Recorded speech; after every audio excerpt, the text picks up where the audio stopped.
ഇന്നും പുറത്തു പോയ കുറച്ച് വിശേഷങ്ങളും കാര്യങ്ങളൊക്കെയാണ്. ഇന്നെന്തായാലും നമ്മൾ ആളെ മാറ്റി പിടിച്ചിട്ടുണ്ട്. വേറൊന്നുമല്ല, കുറച്ച് കാര്യങ്ങൾ ഉണ്ടായിരുന്നു, അതുകൊണ്ടാണ്. അപ്പോൾ ഞാനും അമ്മയും മോനും കൂടിയിട്ടാണ് ഇന്ന് പുറത്തേക്ക് ഇറങ്ങിയേക്കണത് കേട്ടോ. അപ്പോൾ മെയിൻ കാര്യങ്ങളുടെ ഇടയിൽ കൂടെ നമ്മുടെ ചെറിയ ചെറിയ കാര്യങ്ങളും നടന്നു പോകണമല്ലോ. അപ്പോൾ പിരുകമൊക്കെ ആകെ വളർന്നിട്ടുണ്ടായിരുന്നു. അപ്പോൾ നമ്മൾ ഇന്നും പോകുന്ന മെയിൻ സ്ഥലത്ത് പോയിട്ട് പിരുകം ത്രെഡ് ചെയ്തിട്ട് എൻ്റെ സ്പെക്സ് അവിടെ വെച്ച് മറന്നിട്ട് വന്നിട്ടുണ്ട്. ഇനി അതെപ്പോഴെങ്കിലും പോയി എടുക്കണം. അങ്ങനെ അത് കഴിഞ്ഞ് മെയിൻ കാര്യം എന്താണെന്ന് വെച്ച് കഴിഞ്ഞാൽ, ഞാനും അമ്മയൊക്കെ കുടുംബശ്രീയിൽ ചേർന്നിട്ടുണ്ട്. ഞാൻ ഫസ്റ്റ് ടൈം ആയിട്ടാണ് കേട്ടോ. അപ്പോൾ അവിടെ പുതിയ റൂളും കാര്യങ്ങളൊക്കെ വന്നിട്ടുണ്ടെന്ന് പറഞ്ഞിട്ട് അവിടെ സൈൻ ചെയ്യാൻ വേണ്ടിയിട്ട് എല്ലാ മെമ്പേഴ്സും പോകണത്രേ. അതിന് വേണ്ടി പോയേക്കായിരുന്നു. ശരിക്കും പട്ടിക്കാട് എല്ലാ ആഴ്ചയെന്ന് പറഞ്ഞ പോലെ പോകുന്നുണ്ടെങ്കിലും ഇങ്ങനെ ഒരു കാര്യങ്ങളൊക്കെ ഇവിടെ ഉണ്ടെന്നുള്ളത് എനിക്ക് ഇന്നാണ് മനസ്സിലായത് കേട്ടോ.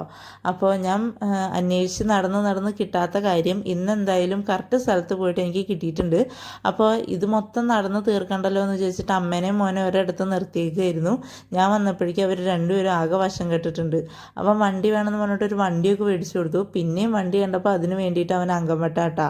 പിന്നെ ഞങ്ങൾ വേഗം വീട്ടിലേക്ക് പോരാൻ വേണ്ടി നിന്നു. വീട്ടിലേക്ക് എപ്പോഴും ബസ് ഇല്ലാത്തത് കൊണ്ട് ബസ് വരുന്നവരെ ഞങ്ങൾക്ക് അവിടെ വെയിറ്റ് ചെയ്യേണ്ടി വന്നു. എന്നിട്ട് ഇതേ ബസ് വന്ന് ബസ്സിൽ കയറിയിരുന്നു. അവന് ഉറക്കം വന്നിട്ട് ഭയങ്കര അംഗം വെട്ടായിരുന്നു. ബസ്സിലിരുന്ന് ഇച്ചിരി നേരം ഉറങ്ങിയോളൂ, പിന്നെ അതേ വീട്ടിലെത്തി. അപ്പോൾ ഇത്രയൊക്കെ ഉള്ളൂ കേട്ടാ.